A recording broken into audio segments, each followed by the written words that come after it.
Hey everyone, welcome to my very first episode of Renton Reflects. This is where I review almost any movie or TV show upon request.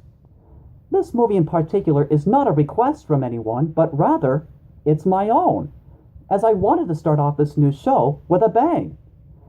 For my first review, I'm going to cover a Disney movie. But not just any Disney movie, it's a Disney movie that serves as a follow-up to what I consider an artistic masterpiece to have come from the golden age of animation. Like many of the Disney classics, Bambi seemed to succumb to what I like to call sequel-itis, and got its own follow-up more than 60 years later. Despite there being a 2 in the title, it does not continue on from where the first movie ended. Instead, it takes place right in the middle. So, technically, it should be called a midquel, and not a sequel. Anyway, the story takes place right after...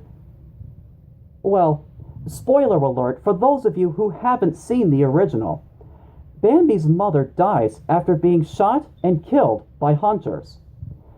Friend Owl suggests to Bambi's father, the Great Prince of the Forest, that he should be the one to raise his son. But the Great Prince has his own reservations on the idea, as he already has enough responsibility protecting the forest as it is. But he decides to give in to the offer anyway, for the time being. Meanwhile, Bambi feels that his father is being a little strict with him about how a prince should act. This makes him yearn to impress his father, so he decides to do whatever it may take to prove he can be just as brave and courageous as his father. It's only a matter of time until he does something that is actually considered brave and courageous that would win the approval and the affection of his father. When this movie first came out, I was at first reluctant about wanting to check it out because I was concerned that it might ruin what made the original film so good in the first place. But I decided to give it a second chance. And to be perfectly honest, I don't think it's that bad. In fact, I would personally qualify it as good. And I'm not saying this to purposely defend it because I enjoyed the first one very much. I really do mean it. Sure, it may have a few flaws here and there, and I do see how some people may find it to be a little slow at times, but you know what? It at least did its best to retain the dignity of the original film without resorting to anything truly insulting. Not to mention that as far as character development goes, it does at least have a point to its existence. It was nice for this film to explore something that was never fully covered in the original, and that is, what Bambi's relationship with his father actually was.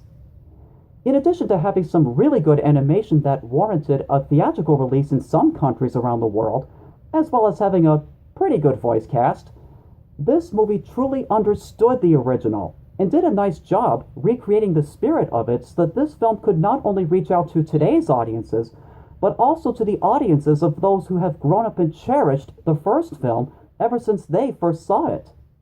Me included. So, does that make it as good as the original? Not quite. But compared to all the other direct-to-DVD sequels and midquels that Disney has produced over the years, this one seems to stand out among the very best. If not the best out of all of them. So with that said, I give this movie on a scale between 1 and 10, a 7. Not quite up to par as the original, but it's still good in its own right. And that, ladies and gentlemen, has been my review. Thanks for watching, and I'll see you next time.